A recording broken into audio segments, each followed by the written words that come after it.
జై శ్రీరామ్, భారత్ మాతాకి జై. అన్న, నేను పెట్టిన అందరికీ నమస్కారాలు. నిన్న నేను మొన్న గత 48 గంటలు అయినా కూడా ఇప్పటి వరకు ఎవరు కూడా మద్దతు తెస్తారన్న.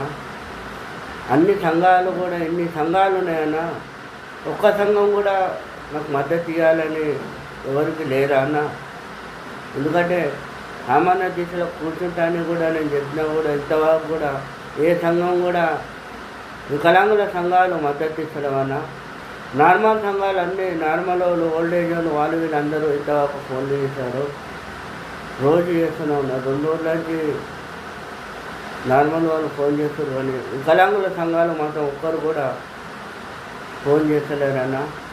ఎందుకంటే మనం దీక్ష చేయాలన్నా, చేస్తే మేము మద్దతు ఇస్తా అంటేనే మీ మద్దతుతోనే నేను కూర్చుంటాను అని చెప్తున్నాను.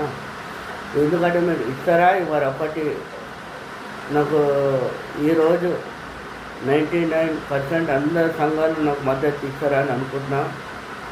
మరి ఆగస్టు 17న ఏమేమి డిమాండ్లు పెట్టాలో మీరు చెప్పిన డిమాండ్ల మీదనే మీ సహకారంతోనే నేను ఆమరణ దీక్షలో కూర్చోవాలనుకుంటున్నాను. దయచేసి ఏదో ఒకటి ప్రతి ఒక్కరు కూడా నాకు సంఘాల నుంచి నాకు ఏదైనా ఒక రిప్లై ఇవ్వండి అన్న. ఈ దీక్షలో కూర్చోాలన్నా వద్దా, మీపైనే డిమాండ్, మీరే నాకు ముఖ్యమన్నా.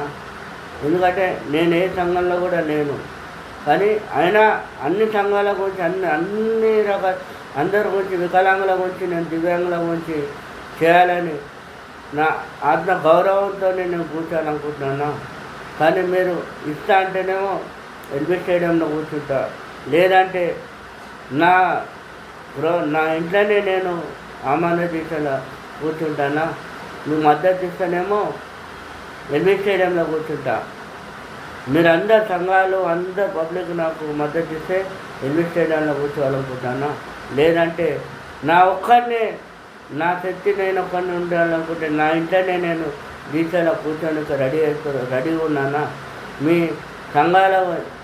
సంఘాలు ఏం చెప్తారో అని, మీ 24 గంటల్లో నాకు ఏమి రిప్లై ఇస్తారో అని ఆలోచిస్తున్నాను. దయచేసి ఏదైనా ఒకటి చెప్పండి అన్న. చేయాలన్నా వద్దా? చేసా, నేను చేయాలనుకుంటే ఇంట్లోనైనా కూర్చుంటా, దివ్యాంగుల గురించి పోరాటం చేస్తా, డిమాండ్ పెట్టి. మీరు ఏదో ఒకటి మీది ఏదో ఒకటి చెప్పాలి, కోరిక. మీరందరూ నాకు ఏదైనా ఒకటి